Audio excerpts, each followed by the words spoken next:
며칠 후 느닷없이 모 방송국의 촬영팀이 학교로 들이닥쳤다. 한동대 김영길 총장이 교수를 채용하면서 금품을 요구했고 특정 종교에 치우쳐서 학교를 파행적으로 운영한다는 제보가 있어서 취재하러 왔다는 거였다.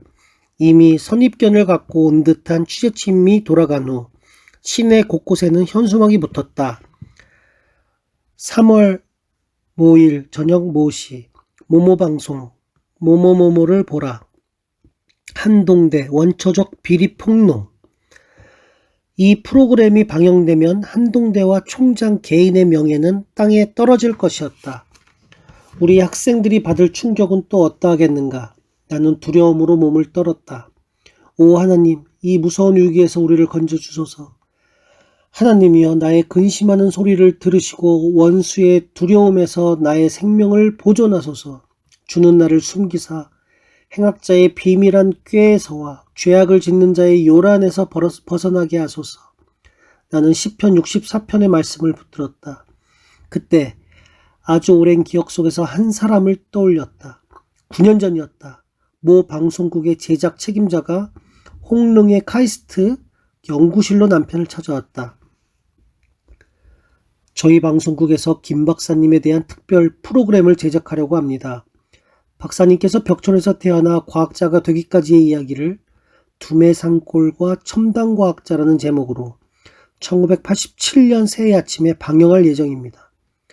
건국 이래 처음으로 독일로 첨단기술 수출 1호를 기록한 반도체 신소재 재개발, 미국의 모토로라 등 유수한 반도체 회사에서 김 박사님이 발명한 합금 소재를 쓰게 된 연구개발 쾌거는 우리 국민들에게 자긍심과 꿈을 심어줄 것입니다. 부디 협조해 주십시오. 제 개인이 자랑할 것은 하나도 없습니다.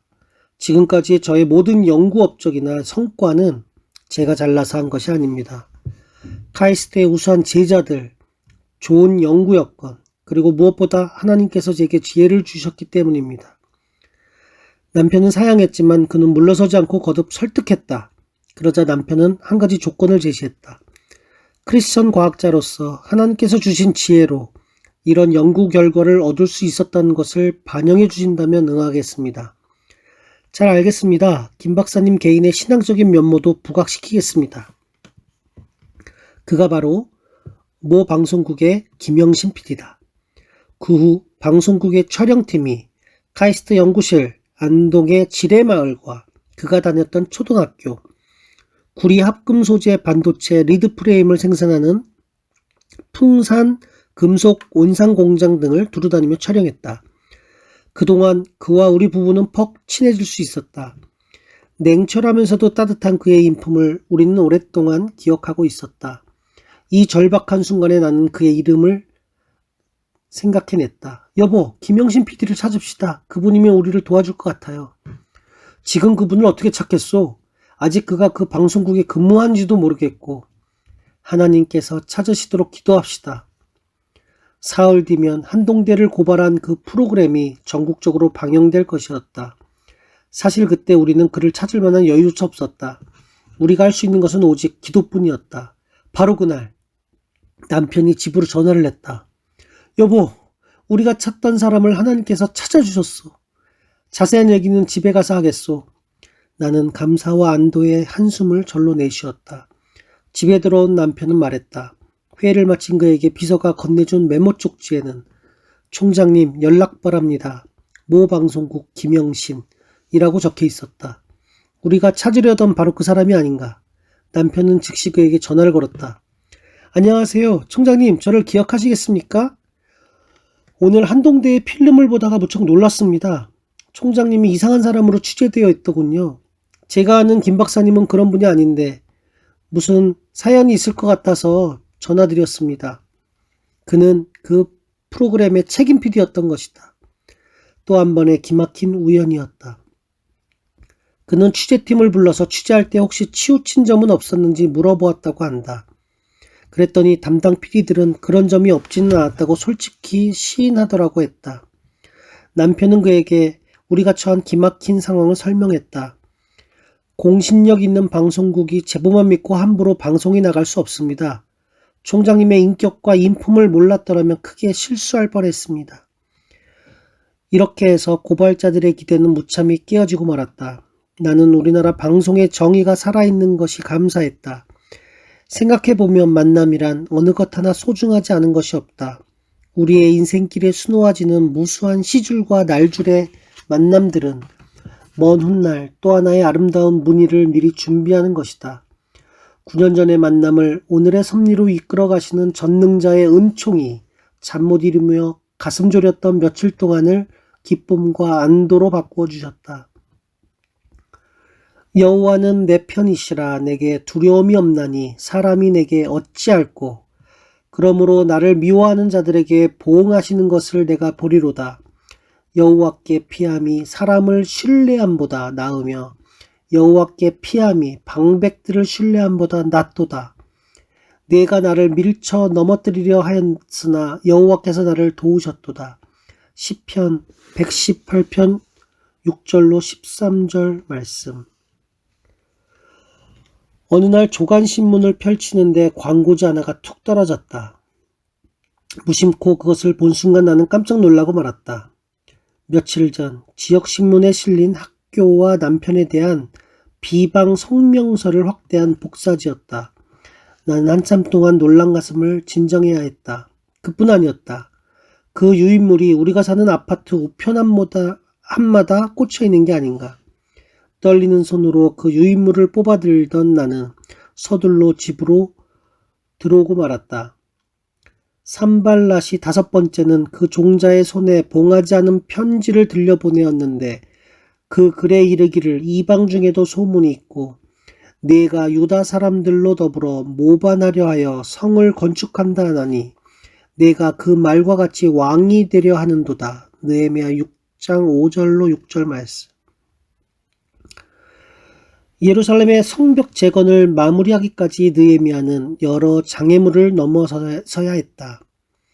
느헤미야의 대적들은 그의 역사를 조롱하고 위협하고 모함하는 것으로 못된 소문을 퍼뜨리고 협박해서 그 일을 중단시키고자 했다. 우리도 느헤미야가 당한 고통을 고스란히 겪었다. 때로는 한밤중에 거친 목소리의 협박 전화가 걸려왔다. 총장, 생명의 위험을 각오하든지 학교를 떠나든지 하라. 자정이 넘은 시간, 이딴 협박 전화에 잠을 설치며 전화기를 내려놓기도 했다. 그들은 우리가 지쳐 포기하기를 바라는 모양이었다. 이는 저희가 다 우리를 두렵게 하고자 하여 말하기를 저희 손이 피곤하여 역사를 정지하고 이루지 못하리라 함이라. 이제 내 손을 힘있게 하옵소서 하였노라. 느헤미야 6장 9절. 나는 동네 사람들과 마주치기 싫어 외출하는 것도 꺼렸다. 사마리아 여인이 사람들을 피해 뜨거운 대낮에 물을 길었듯 나도 한밤중에 쓰레기를 버리려고 밖으로 나왔다. 해스케진 나를 옆집 이기복 교수가 위로해 주었다. 저는 솔직히 총장님 내분이 부러워요. 이런 고난 아무나 받지 않습니다. 저희도 주님으로 인해 이런 고난을 받았으면 좋겠어요. 이 모든 연단을 통해 하나님께서 두 분을 정금같이 빚으실 겁니다. 아이고, 부러우면 우리 대신 가져가요.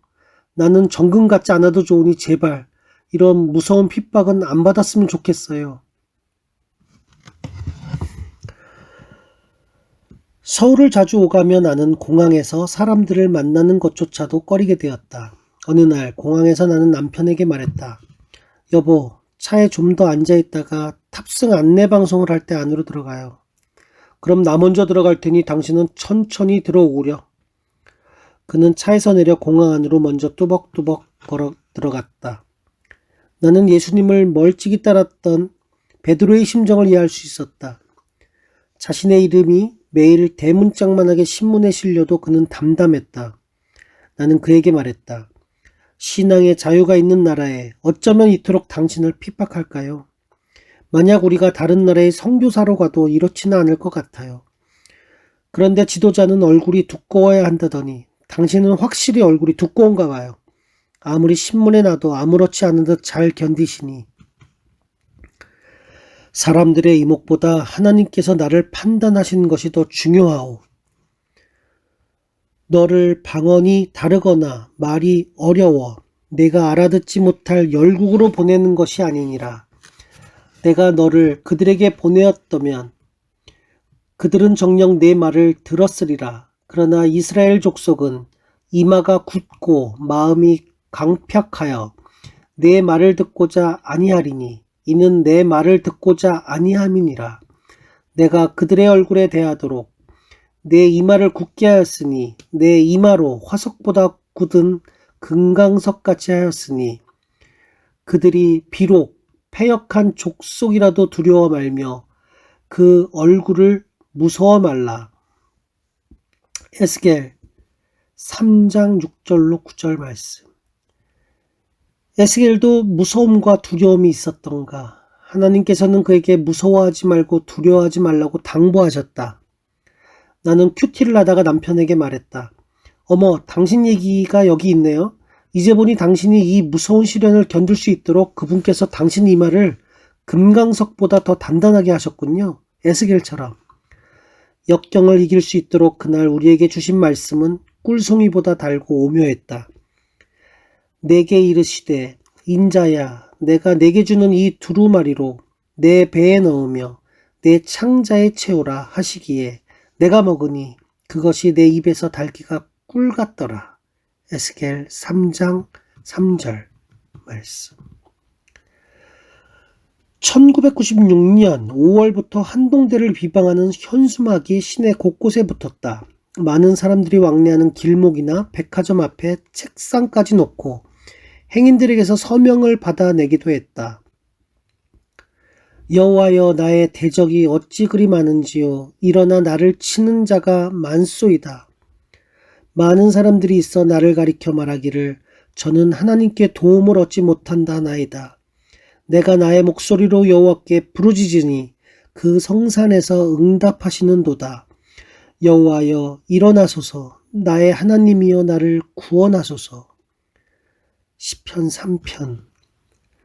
1996년 교육부는 대학교육의 개혁 의지를 천명하고 교육개혁 우수대학을 선정해서 지원금을 주겠다고 발표했다. 한동대는 이미 이러한 교육을 실시하고 있었기에 이 기회가 마치 한동대를 위해 마련된 제도라는 생각까지 들었다. 여름방학 동안 열심히 자료 준비에 몰두한 교수, 그들을 도와준 학생, 뒤에서 열심히 기도하는 교수 부인, 학부모들 모두 한마음으로 한동대가 선정되기를 기다렸다. 마침내 한동대가 전국 160여 개 대학 중 1차 명단에 선발되었다는 소식에 우리는 크게 기뻐했다. 모두들 최종 발표 날짜를 기다리고 있었다. 하지만 최종 선정을 방해하는 움직임이 있다는 소식이 들려왔다.